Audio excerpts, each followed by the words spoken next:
Assalamualaikum warahmatullahi wabarakatuh. Salam guru penggerak. Saya Fitri Handayani SPD, guru SLB Negeri 1 Bukit Tinggi, calon guru penggerak angkatan 11 Kota Bukit Tinggi.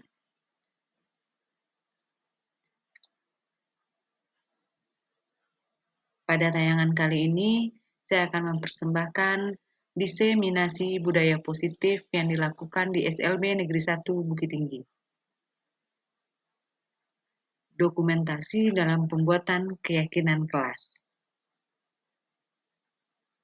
Di sini saya melakukan pembuatan keyakinan kelas kepada anak tunagrahita kelas 9 dengan menggunakan kalimat rumpang. Berikut ini adalah dokumentasi kegiatan diseminasi yang saya lakukan dengan rekan-rekan guru, tenaga kependidikan, serta beberapa orang mahasiswa PL. Bismillahirrahmanirrahim. Assalamualaikum warahmatullahi wabarakatuh. Waalaikumsalam warahmatullahi wabarakatuh. Puji syukur kita panjatkan kehadirat Allah Subhanahu wa Ta'ala karena kita sampai saat ini masih diberi waktu dan kesempatan untuk melaksanakan aktivitas kita setiap hari. Dan salawat teriring salam kita hadiahkan kepada junjungan umat Nabi besar Muhammad Sallallahu Alaihi Wasallam. Allahumma salli ala Sayyidina Muhammad. Yang saya hormati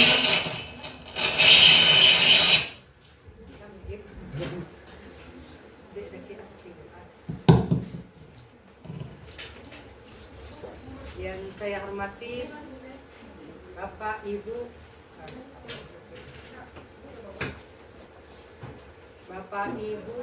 guru,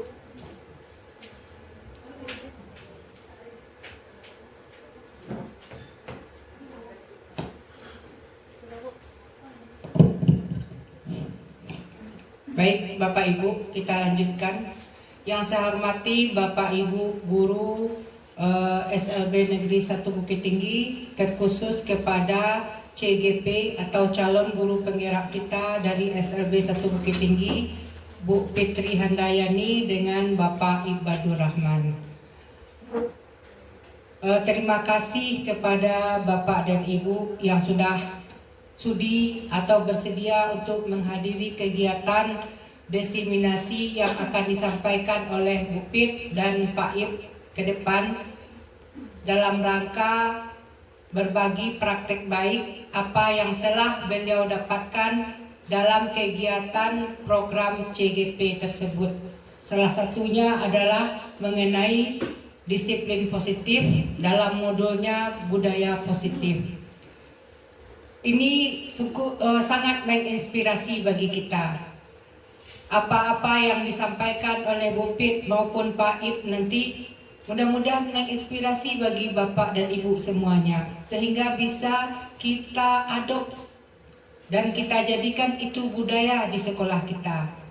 Insya Allah dengan adanya berbagi praktik baik ini, ilmu pengetahuan kita, pengalaman kita meningkat.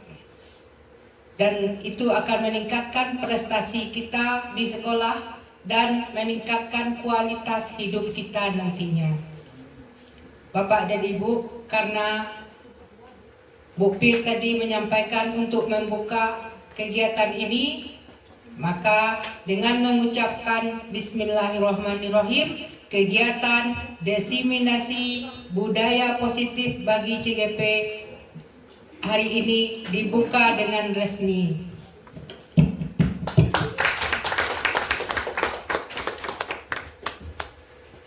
Bapak Ibu, mari kita ikuti berbagi praktek baik yang akan disampaikan oleh Bu Fit dan Pak Ib. Mudah-mudahan bermanfaat bagi kita semua. Tidak panjang Ibu Emma berikan sambutannya karena nanti Bu Fit dan Pak Ib kehabisan materi pula nantinya. Iya. Mungkin itu saja, salah dan janggal mohon maaf. Wabillahi taufiq wal hidayah. Assalamualaikum warahmatullahi wabarakatuh. Waalaikumsalam. Dah. Bismillahirrahmanirrahim. Assalamualaikum warahmatullahi wabarakatuh. Tadi sama Pak If sudah tenang, santai. Kayaknya kita main-main dulu sebelum saya mulai diseminasi. Ini ada permainan acak kata. Acak kata. Oke. Oke. Ibu-ibu bisa pilih mau acak kata yang mana? Negara, film, sifat, transportasi, lagu, sport, aktor dan aktris, serta acara televisi. Sifat. Bisa diklik sifat. Ya. Oke.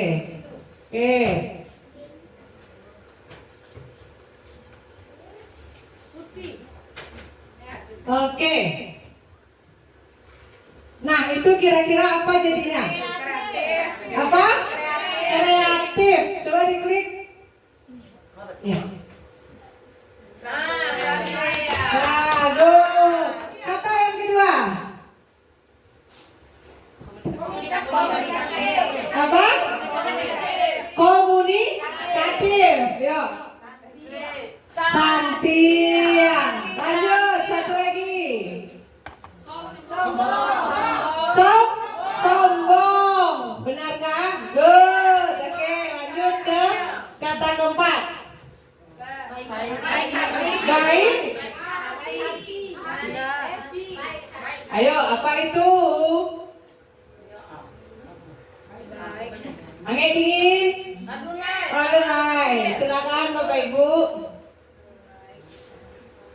Itu pakai spasi itu memang. Pakai spasi ya. Angin dingin. Hati ada teh dari situ Bu Keke, Bu Niken. Gimana itu? Apakah itu? Nyerah? Nyerah. Oke, coba kita coba. Tunggu.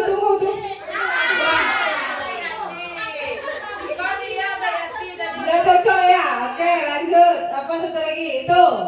Sok tahu. Oke, udah mainannya sudah, kita masuk ke desiminasi. Lembut.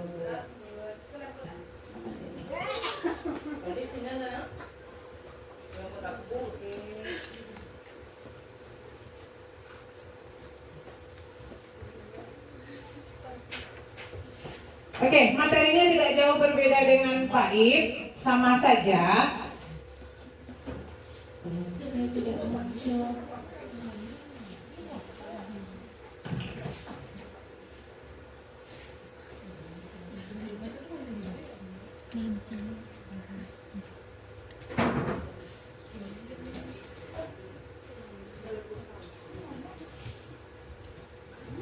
Oke, Guru Bergerak Indonesia Maju. Baik, pertama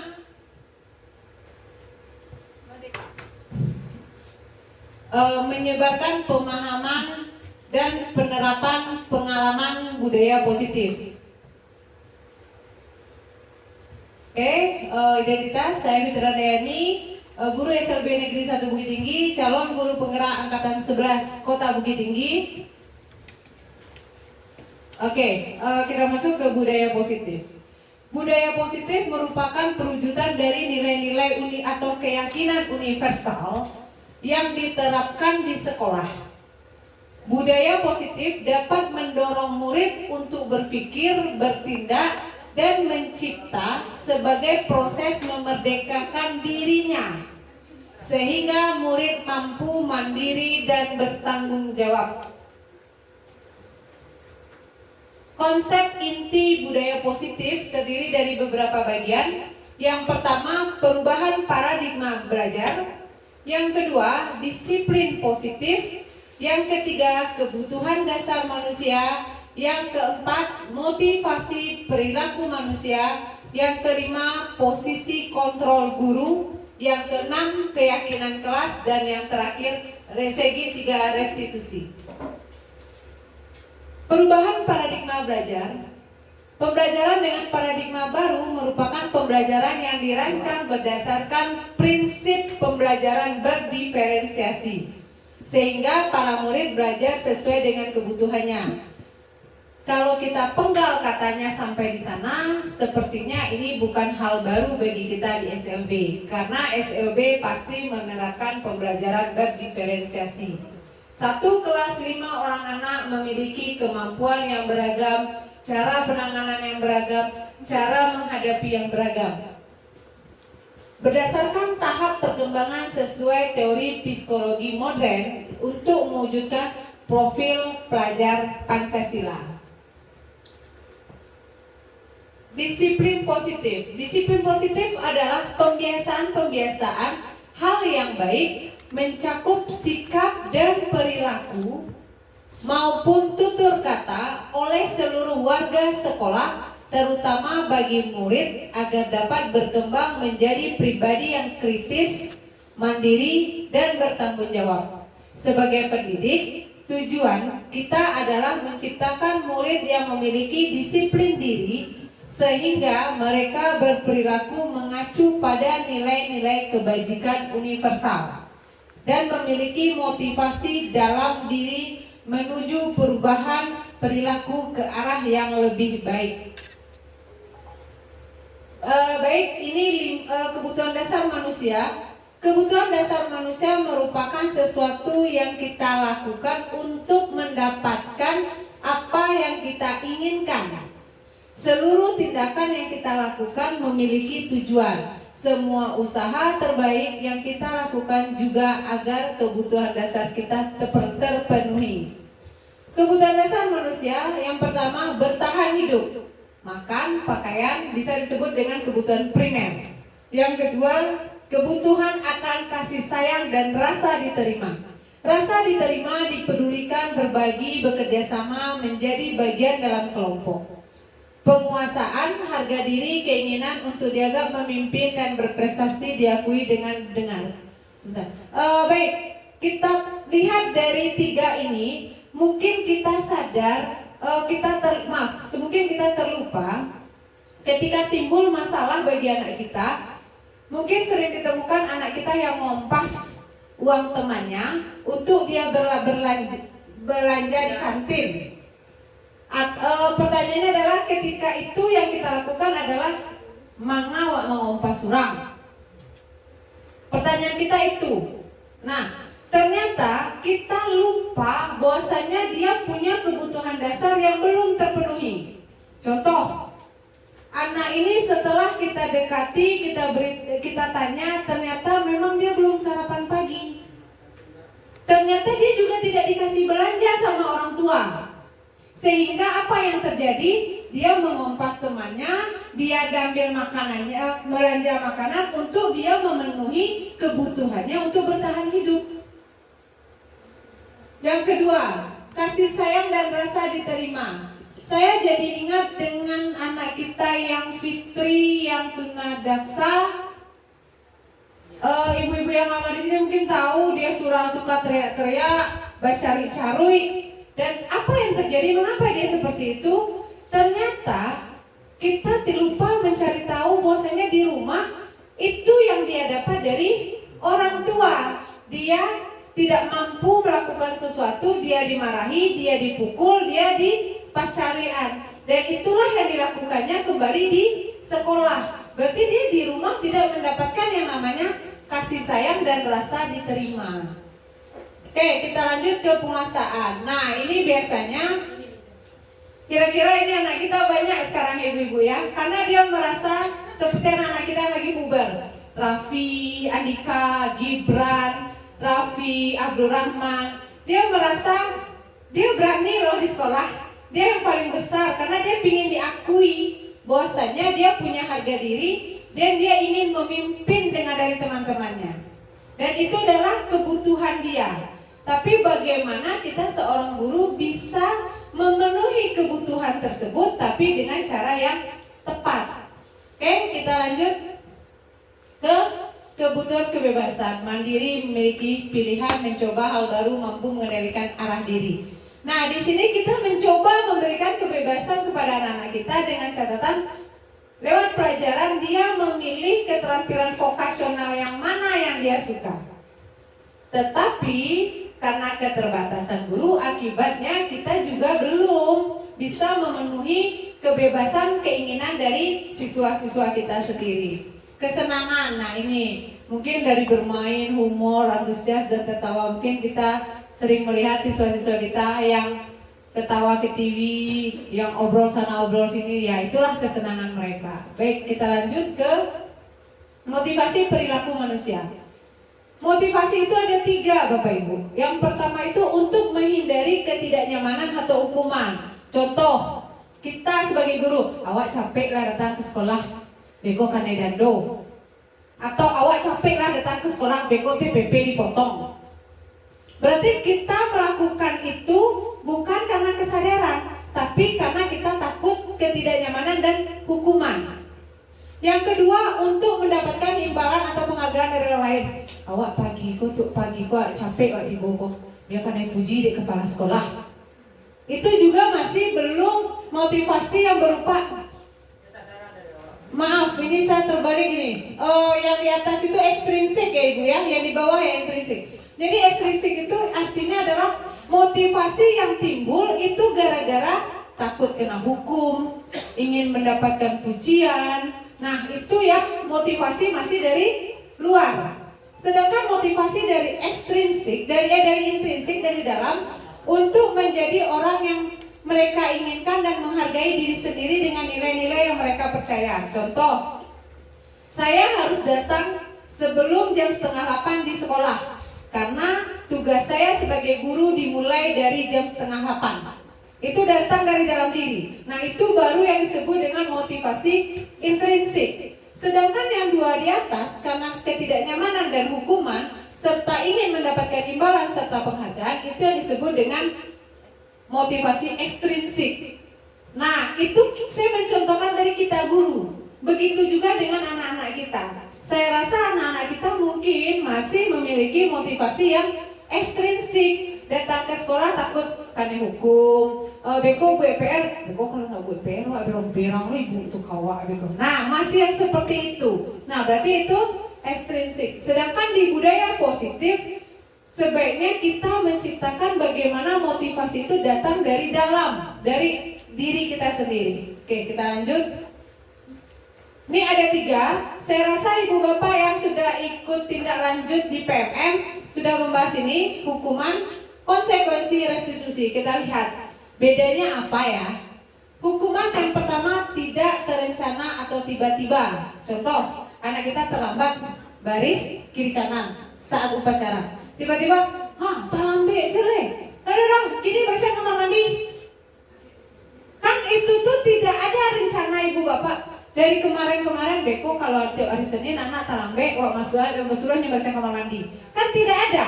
Tapi hukuman itu terjadi ketika hari itu. Atau Allah bersih-bersih, suruh nyogoro ya itu lah ya.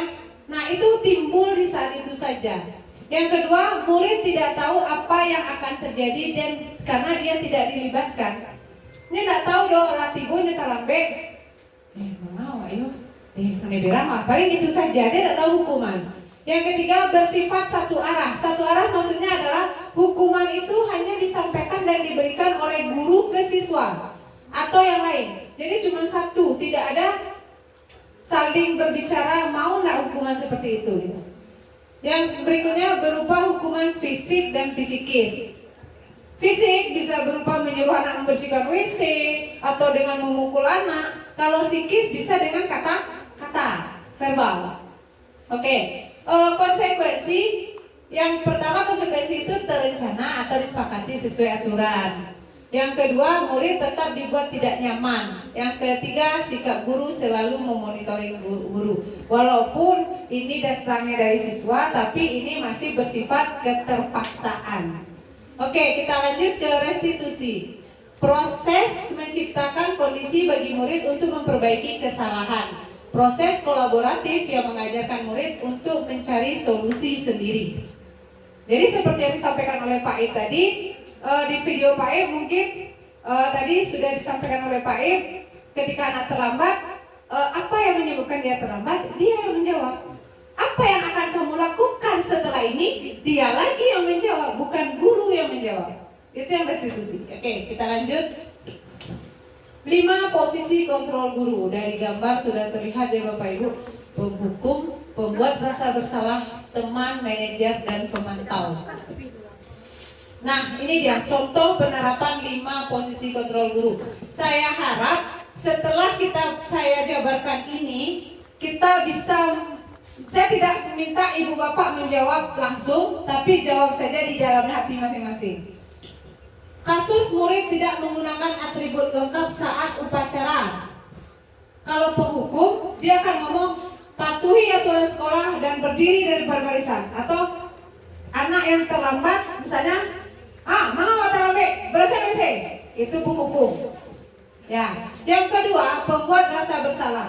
Lah, talambe lu apa dia? Awak anak ibu, beko ibu yang kena berang di guru piket beko. Ibu yang kena berang di ibu kepala sekolah beko. Itu pembuat rasa bersalah. Yang ketiga, pemantau. Kalau pemantau dia cuma mantau. Lah, kau melanggar kan? Hukuman kalau udah pakai atribut, nggak boleh baris. Ada lewat situ. Nah, seperti saja, itu pemantau. Kalau teman, nah ini nih, ayolah, capek lah.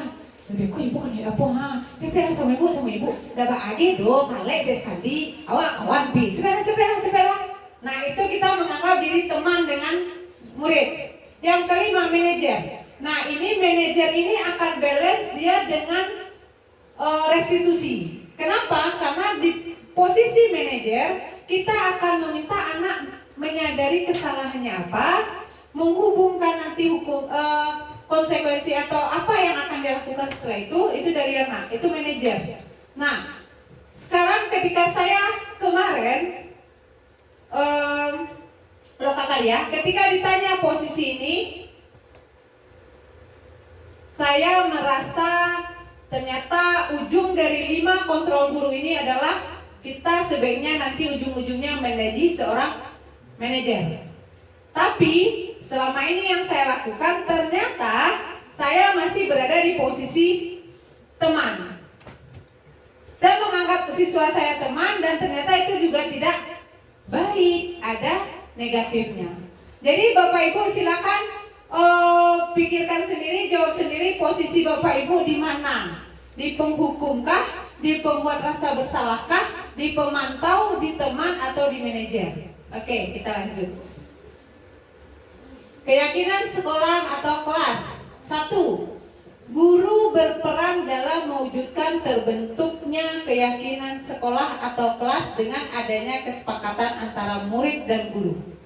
Kedua, keyakinan sekolah atau kelas berupa pernyataan universal yang mudah diingat, dipahami, dan harus diterapkan dalam lingkungan sekolah. Lanjut. Pembentukan keyakinan kelas. 1. Bersifat abstrak. 2. Berupa pertanyaan universal. Yang ketiga, dibuat dalam pernyataan positif. Jadi di peraturan Bapak di keyakinan kelas tidak ada lagi bunyinya tidak boleh datang terlambat. Tidak boleh berbicara saat teman berbicara. Nah, itu tidak ada lagi di keyakinan kelas. Oke. Sedikit saja agar mudah diingat. Yang kelima, sesuai dengan kondisi kelas dan sekolah sehingga mudah diterapkan. 6. Semua warga sekolah atau warga kelas dilibatkan saat membuat keyakinan kelas.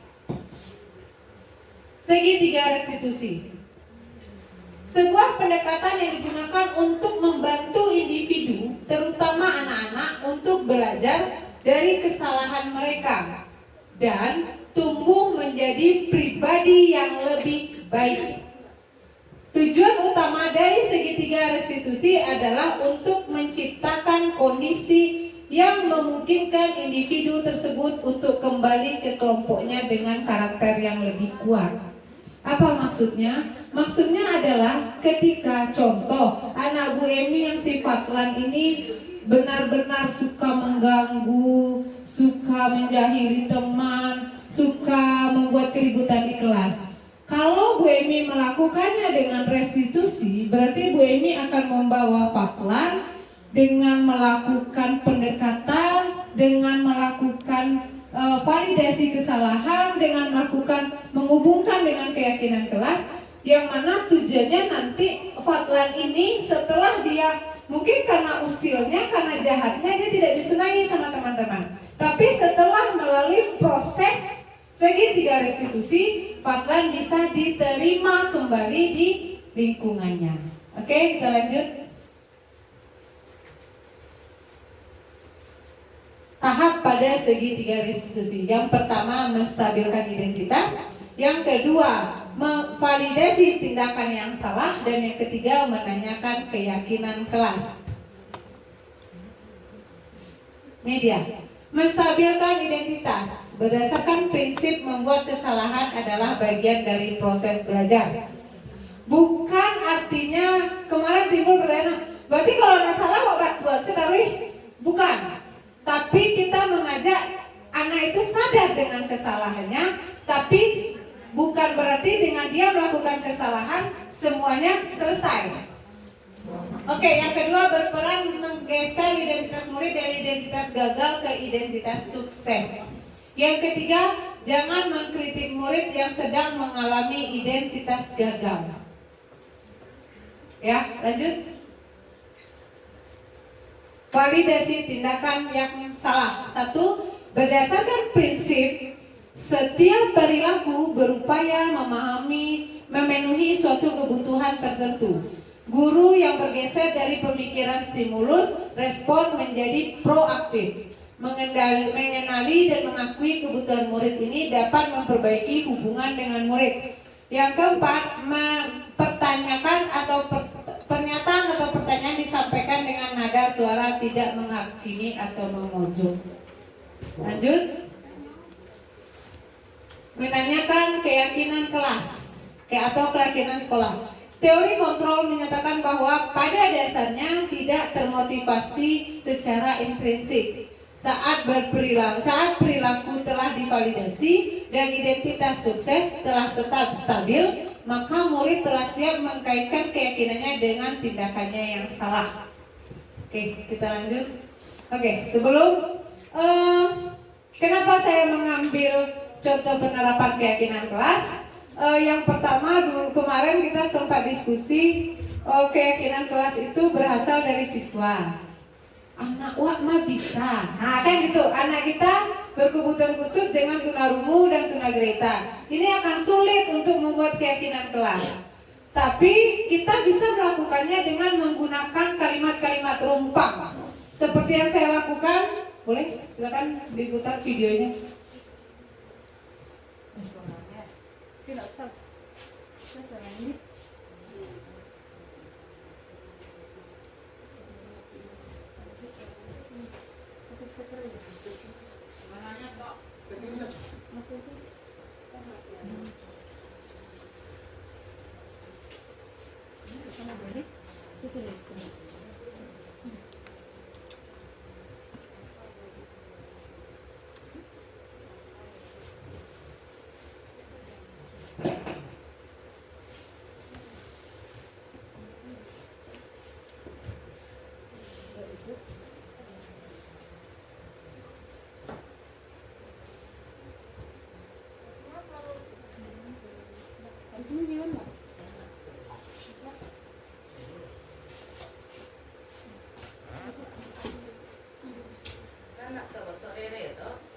Rere, Ova sama si Bukan.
Semangat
ya.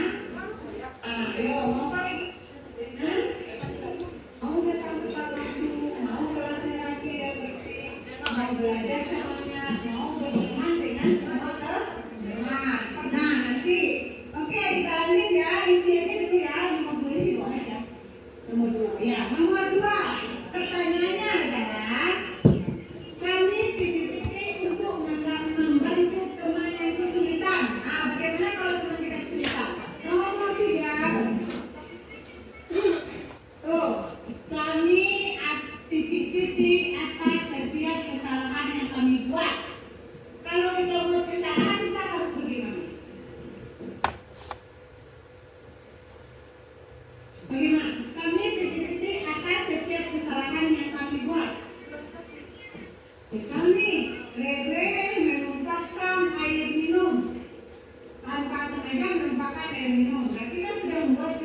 Silakan.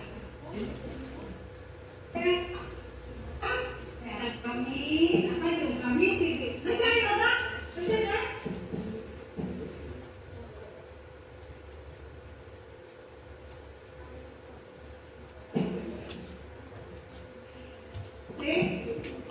Pak, berarti, nah, gimana? Dengan apa yang kita sepakati ini kita mau apa? Kami, tadi, itu udah nih keyakinan jelas. Tidak keyakinan jelas. Sudah mau apa? Kenapa? Melanggar. Tidak, kalau tidak melanggar itu apa tandanya?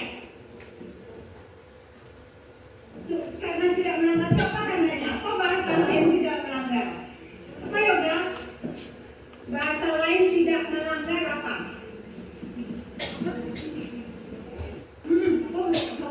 Kalau kita ikuti semuanya kita tidak melanggar apa nama lainnya? Contohnya tepat waktu, bisa membersihkan kelas, contoh apa namanya? Hah? Kalau tidak melanggar benar, kalau supaya banyak aku bahasa lainnya. Benar, itu dia kami mematuhi keyakinan kelas yang telah disepakati. Cuma kita lihat ada 10 di sini. Keyakinan kelas. Satu, kami selalu menghargai terhadap teman yang berbeda pendapat. Dua, kami siap membantu teman yang kesulitan. Tiga, kami bertanggung jawab atas setiap kesalahan yang kami buat. Empat, di kelas kami mendengarkan saat teman lain berbicara. Lima, kami berusaha menjaga kebersihan lingkungan sekitar. Enam, kami menghargai pendapat teman lain. Tujuh, kami bersama-sama ingin menciptakan kelas yang bersih, rapi, nyaman, menyenangkan. Tujuan kami adalah menjadi siswa yang pintar, berprestasi, mandiri. Kami ingin belajar dengan sungguh-sungguh, giat, dan rajin. Kami mematuhi keyakinan kelas yang telah disepakati.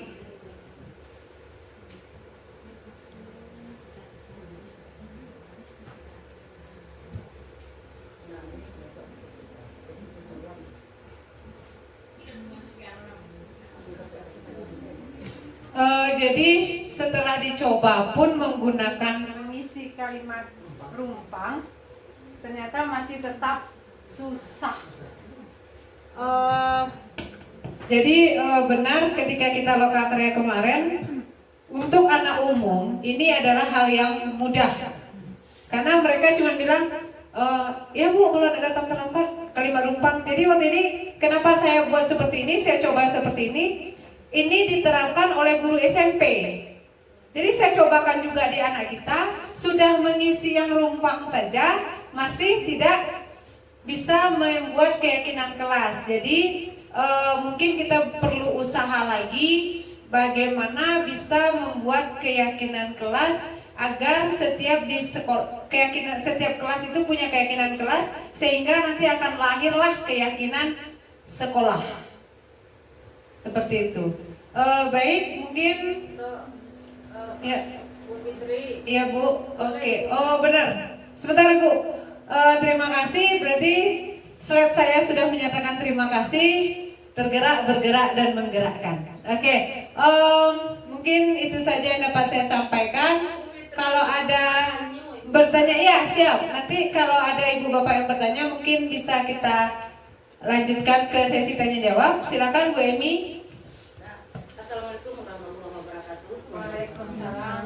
Di sini secara paparan teori Ibu tidak akan membahas karena sudah betul semua. Kita ada bersumber dari sumber yang valid. Nah, di sini yang kami cobakan seperti apa yang terdapat dalam kontrol guru ada 5 poin. Salah satunya adalah sebagai manajer, di mana anak apakah kamu. Jadi kita mau tahu bertanya apakah kamu apa kesalahan kamu. Jadi anak yang menjawab sendiri, anak yang bisa jalan keluar sendiri.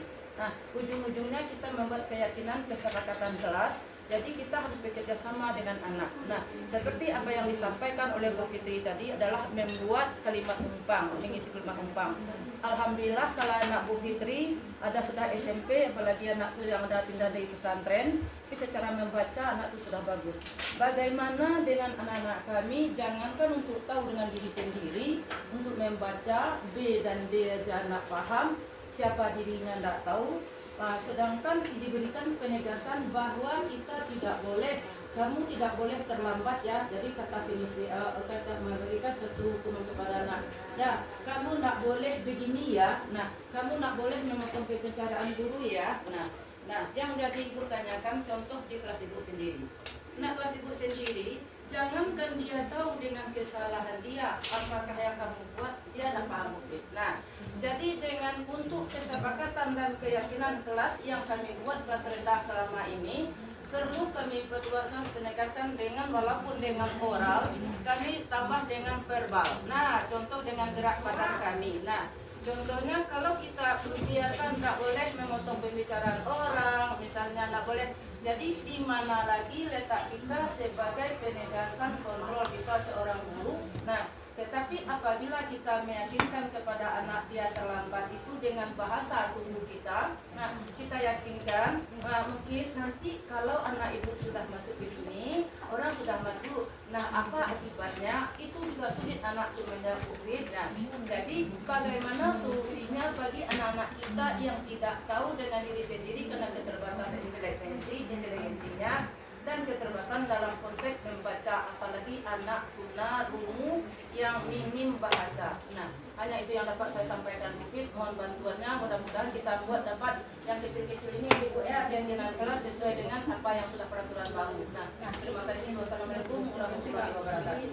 Waalaikumsalam warahmatullahi wabarakatuh. Ya, Bu. Menurut saya, Bu Emi, mungkin kalau anak yang kecil yang belum bisa membaca, mungkin bisa melalui komunikasi saja kalau bisa satu. Atau bisa jadi dengan pilihan gambar mungkin Bu Emi. Misalnya atau ada video atau gambar, ada anak yang datang ke sekolahnya tepat waktu, ada anak yang datangnya terlambat sampai gambarnya itu pagar dikunci misalnya gitu. Nah, mungkin di situ anak bisa memilih yang mana gitu. Mungkin hanya seperti itu karena memang sedikit yang kami pelajari itu memang umum dan ini memang saya yakin video-video ini ketika sampai di fasilitator dan pengajar praktik rasanya mereka tidak akan banyak protes, mereka malah tidak bertanya seperti itu Pak Ibu. Jadi saya rasa saya berbicara dengan fasilitator ketika itu adalah menyatakan budaya positif tidak seperti membalikkan telapak tangan penerapannya pada sekolah. Kenapa? Contohnya sekarang Bapak Ibu menganggap, jangankan Bapak Ibu, saya saja masih menganggap mereka bisa nakwak modeko. Contoh, lah tahu nyoba cakak, nyoba cakak nyoba kawannya. Karena nyoba mempertahankan ego masing-masing ketika ditanya, barana lah guru mananyo, barana pasti dia akan berusaha untuk mempertahankan diri walaupun dia yang salah seperti itu. Jadi memang Bu Emi di setiap program-program sepertinya SLB itu silakan bereksplor sendiri, mencari cara sendiri seperti itu. Ada kemarin saya restitusi sama si Putri dan itu sangat membuat saya terkejut. Apakah ibu bapak sudah tahu? Saya tidak tahu nih. Saya baru tahu. Putri. Bukan Putri yang anak ibu Eno. Ternyata setelah saya lakukan restitusi, kenapa dia selalu terlambat dan jarang datang ke sekolah? Ternyata orang tua perempuannya tidak lagi bisa melakukan aktivitas di rumah. Jadi setiap orang tuanya jatuh di tangga, akhirnya dari pinggang ke bawah tidak berfungsi. Setiap pagi 3 kali, kini hari koyo, besok indah, hari koyo, besok indah. Dia harus bangun memandikan orang tuanya, memakaikan badak, memakaikan baju. Setelah itu dia baru berangkat dan itu baru selesai di jam 7 atau setengah 8. Nanti pulang sekolah dia harus memasak, karena kalau dia tidak masak di rumah orang tidak ada yang makan. Ternyata karena kita hanya melihat kesalahan anak selama ini, Ipin pun tak kaji. Oh, ini kejadiannya. Tanya sudah lama. Sudah Bu, sejak saya belajar sama Ibu Mimi. Berarti kan sudah dari tahun kemarin. Iya, berarti kan terus ayah kerja apa? Mencari kardus. Dapat uangnya. Ya kalau dapat lah Ibu, kalau enggak. Terus kalau nggak ada uang, gimana makan? Ternyata yang membiayai makannya sehari-hari adalah si Aan, karena Aan ngambil parkir di simpang simpang taro yang di rumah makan. Akhirnya dia bisa memberikan uang sekali 2 hari atau 3 hari 100.000 untuk belanja sambal.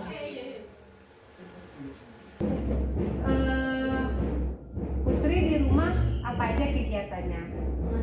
Masak, terus cuci, terus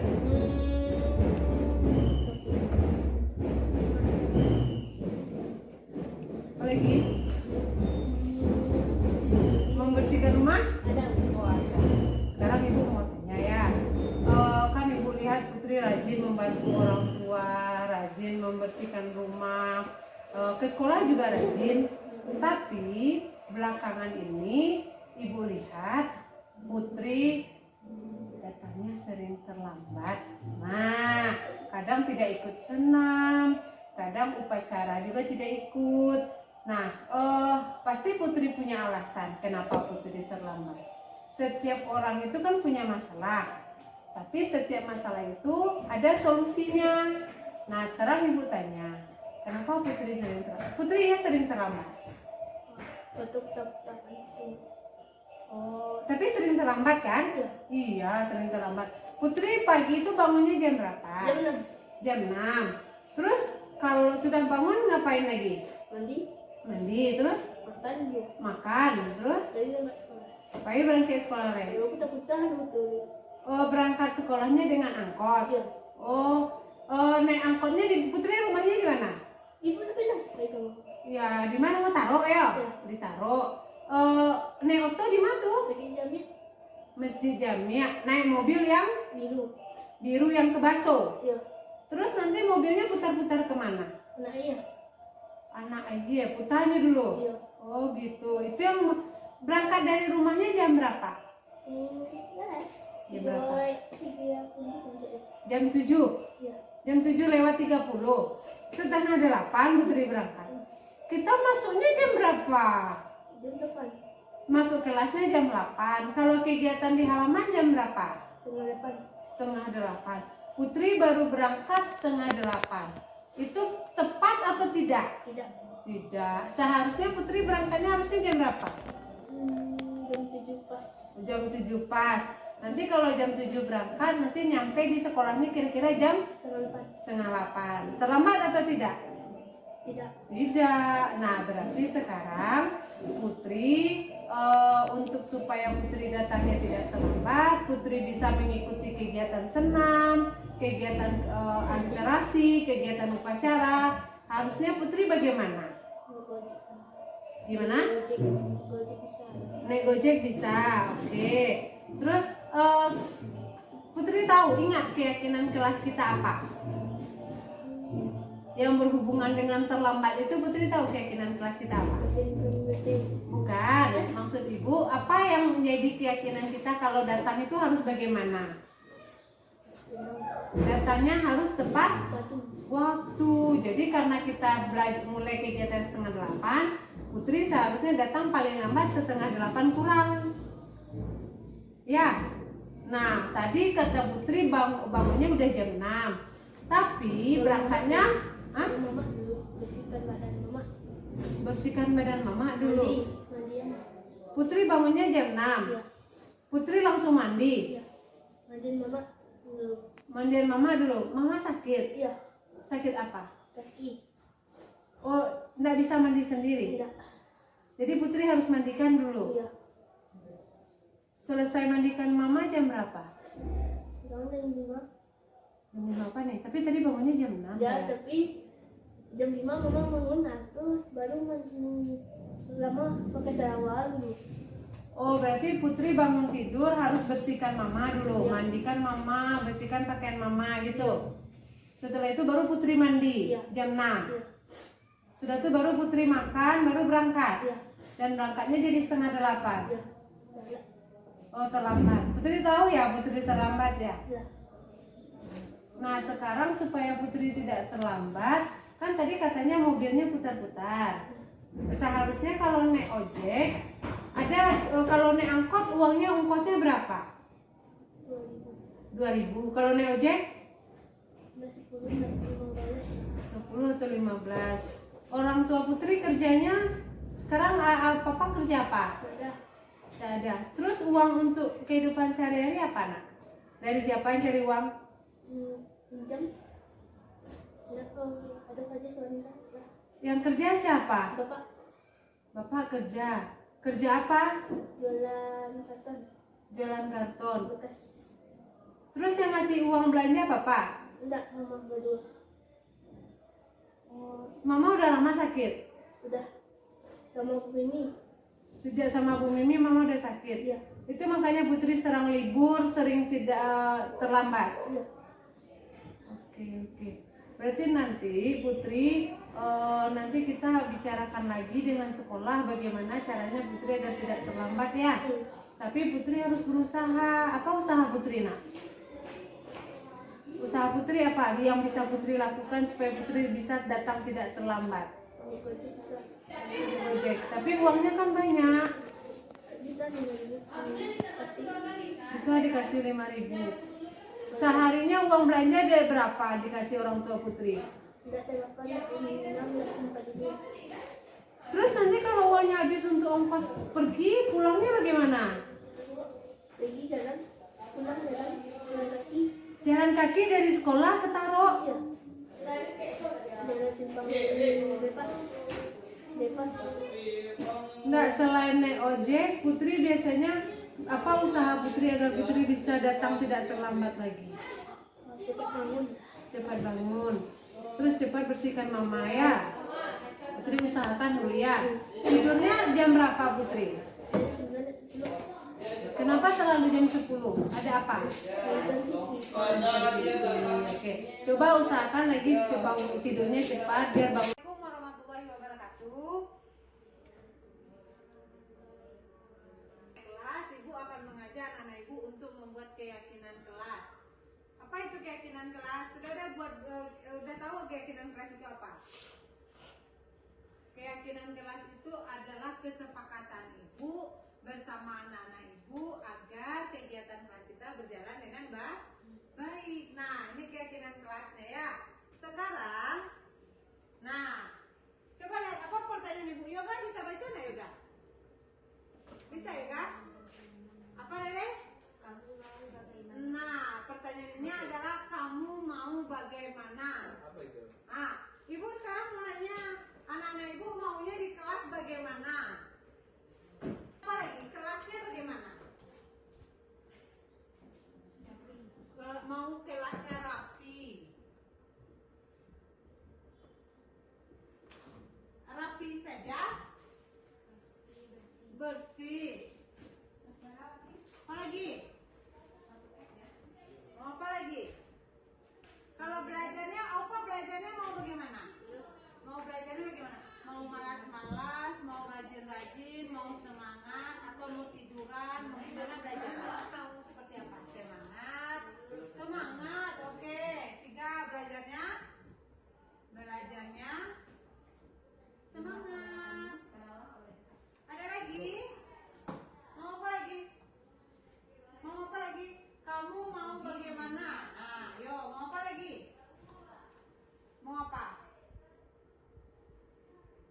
Mau berantem nggak sesama teman? Enggak. Terus maunya gimana?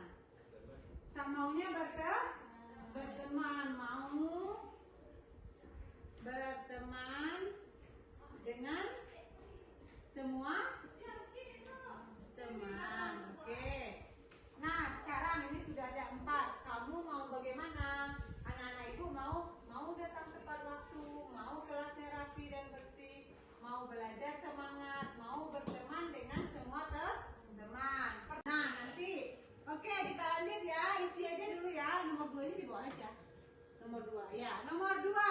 Pertanyaannya adalah kami titik-titik untuk membantu teman yang kesulitan. Nah, bagaimana kalau teman kita kesulitan? Nomor 3. Tuh, kami titik-titik atas setiap kesalahan yang kami buat. Kalau kita buat kesalahan, kita harus bagaimana? Bagaimana? Kami titik-titik atas setiap kesalahan yang kami buat. Misal nih, Rere menumpahkan air minum. Tanpa sengaja menumpahkan air minum. Berarti kan sudah membuat kesalahan. Nah, Rere harus bagaimana? Membersihkan. Membersihkan itu artinya apa? Berapa ya, Bang? Bertanggung jawab. Bertanggung jawab. Iya. Tanggung jawab. Oke, kita lanjut ke keempat. Itu. Aufan, baca nomor 4, Aufan. Nomor 4 ini Sam. Nomor 4. Kelas kami titik-titik saat teman lain berbicara. Nah, di kelas kami titik-titik saat teman lain berbicara. Kalau temannya berbicara, kita harus bagaimana? Aufan, kalau teman Aufan berbicara, Aufan harus bagaimana? Yoga berbicara, Bang Yoga lagi bicara, Aufan harus bagaimana? Diam. Apa lagi? Diam. Apa lagi? Orang berbicara kita harus men apa? Apa? Diam, benar. Apa lagi? Diam. Apa lagi? Oke, harus diam. Benar tuh, apa lagi? Diam saja. Apa? Kalau orang bicara kita harus bagaimana? Mendengarkan. Oke, nomor 5. Tuh. Coba baca Yoga. Halo. Halo Yoga. Yoga, lihat Ibu ini apa? Kami apa baca Yoga bisa baca kan? Iya. Apa? Coba. Kami titik-titik Ah. menjaga kebersihan di lingkungan sekolah. Di sekitar. Kita harus bagaimana? Gimana, Re? Kami titik-titik menjaga kebersihan lingkungan sekitar. Membuang sampah pada tempat. Ya, itu contohnya buang sampah pada tempatnya. Apa lagi?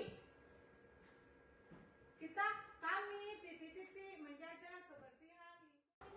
Kami titik-titik menjaga kebersihan lingkungan sekitar. Kami apa? Bergotong royong. Boleh. Apa lagi selain bergotong royong?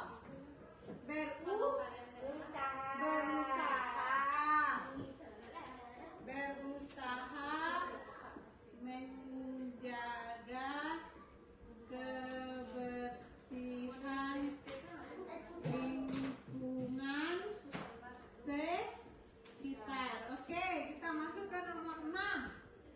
Apa itu nomor 6? Kami titik-titik pendapat teman lain. Kalau teman berpendapat kita harus gimana? Menghargai. Kami menghargai pendapat teman lain ya. Kita masuk ke nomor 7. Tuh. Kami bersama-sama ingin menciptakan kelas yang mana? Kami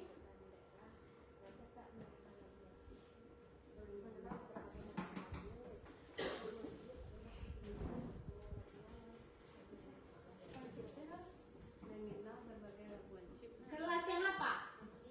Ya? Bersih. Benar, boleh. Apa lagi?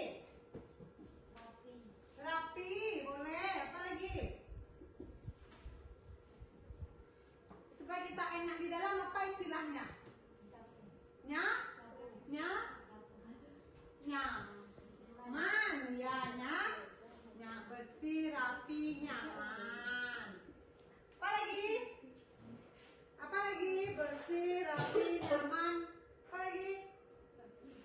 kita betah di kelas, kita bisanya kelasnya seperti apa?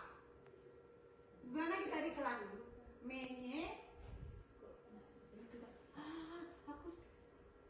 Apa itu? Kita biar senang di dalam kelas berarti menye apa? Menyenangkan.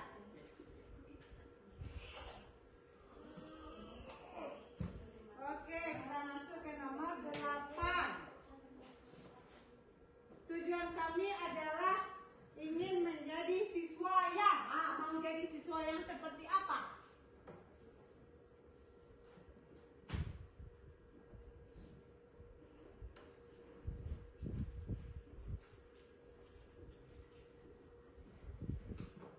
Nah, ingin jadi siswa. Aufar ingin jadi siswa yang apa? Jadi siswa yang bagaimana? Yang mana, Rere? Ingin jadi siswa yang mana? Yoga, ingin jadi siswa bagaimana? Mau jadi yang seperti apa? Kita belajar ini supaya jadi apa? Oh, supaya pintar, siswa yang pintar. Oke. Apa lagi?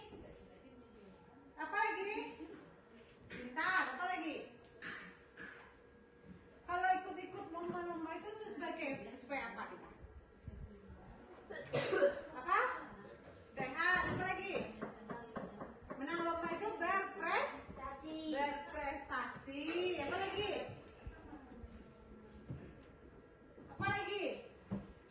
Agar apa?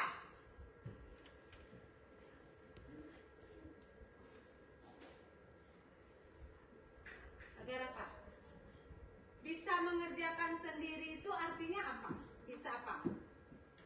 Bisa kita ngerjain semuanya sendiri, apa itu?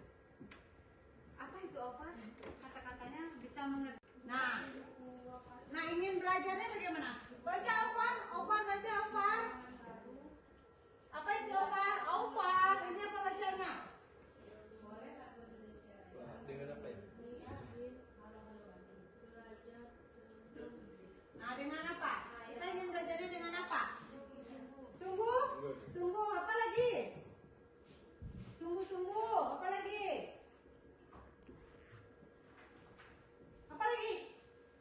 Supaya kita mau belajar dengan giat, boleh, pintar ya, Rere ya.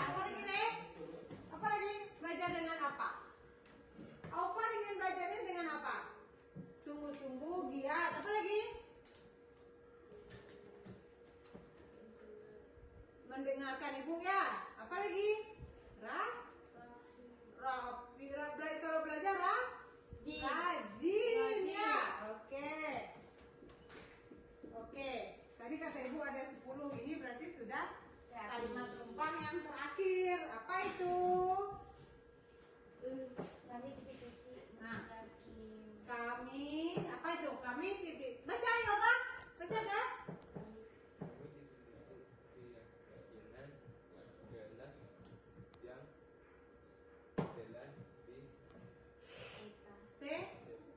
telah sepakati. Nah, gimana?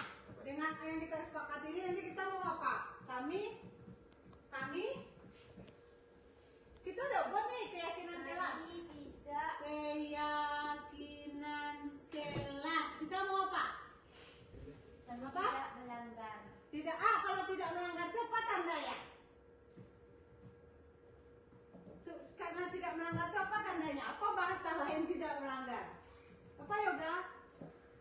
Bahasa lain tidak melanggar apa?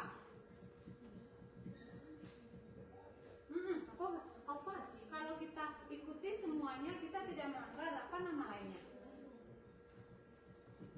Datangnya tepat waktu, bisa membersihkan kelas, bisa apa namanya? Apa tuh?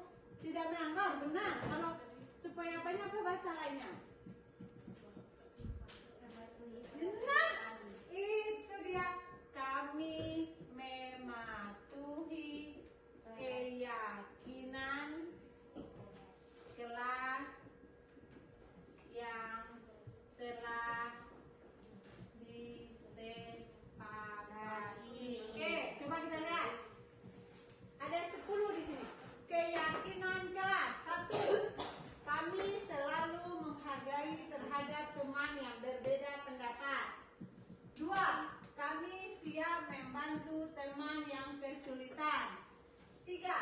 kami bertanggung jawab atas setiap kesalahan yang kami buat.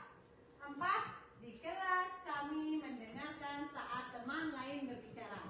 5. Kami berusaha menjaga kebersihan lingkungan sekitar. 6. Kami menghargai pendapat teman lain. 7. Kami bersama-sama ingin menciptakan kelas yang bersih, rapi, nyaman, menyenangkan. Tujuan kami adalah menjadi siswa yang pintar, berprestasi, mandiri. Kami ingin belajar dengan sungguh-sungguh, giat, rajin. Kami mematuhi keyakinan kelas yang telah disepakati. Bagaimana? Setuju atau tidak setuju nih? Setuju. Setuju. Berarti ini keyakinan kelas kita ya. Bisa kita patuhi? Oke.